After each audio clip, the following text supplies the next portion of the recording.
The rain was coming down like a broken faucet, slicking the streets of my mind as I leaned against the alley wall, the shadows stretching long and dark like a bad deal gone south.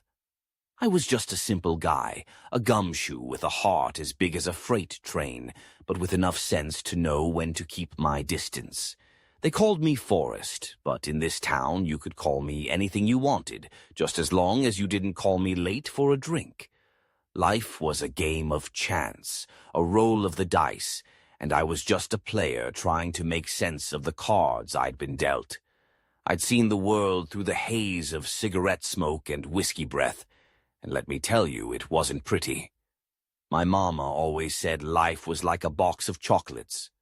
But in my line of work, it was more like a box of bullets. Some were sweet, but most were just plain deadly. I'd been tailing a dame named Jenny, a siren with a smile that could light up the darkest corners of this city. She had a way of weaving in and out of my life like a ghost, leaving a trail of heartache and hope. I'd chased her through the smoke-filled bars and the back alleys, always a step behind, always wondering if she was the one or just another mirage in a desert of broken dreams. She was trouble, but she was the kind of trouble that made you feel alive, like a shot of bourbon on a cold night. I remember the first time I laid eyes on her. She was dancing in a joint where the jukebox played a tune that could make a man forget his sorrows. Her hair was golden, shimmering under the dim lights, and her laugh cut through the noise like a knife. I was drawn to her like a moth to a flame, knowing full well the burn would leave scars. But I couldn't help myself. I was a fool for love, and she was the only game in town. But the city had its claws deep in her, and I was just a sap trying to save a drowning woman. She was tangled up with the wrong crowd, a bunch of lowlifes who'd sell their souls for a quick buck. I tried to pull her from the fire, but every time I reached out, she slipped further away, like trying to catch smoke with bare hands.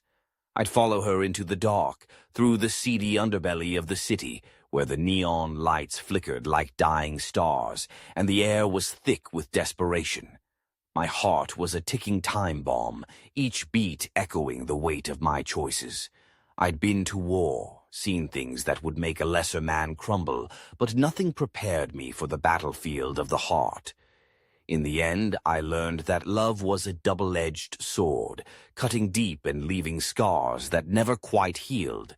It was a game I couldn't win, but I played it anyway, because sometimes the thrill of the chase was worth the pain it brought. Then there was Bubba, my partner in crime, a good old boy with a heart of gold.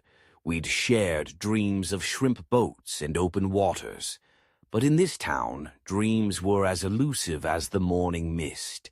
He was gone now, taken by the dark tides of fate, and I was left to navigate the murky waters alone. I swore I'd make it right, that I'd carry his memory like a badge, a promise to honor the bond we shared. As the rain washed away the grime of the city, I stood there, a lone figure in a world gone mad. I was just a detective with a heart full of hope and a head full of regrets, searching for answers in a place where nothing made sense. But I'd keep searching, keep chasing those shadows, because in this life, you never know when you might find a glimmer of light in the darkness.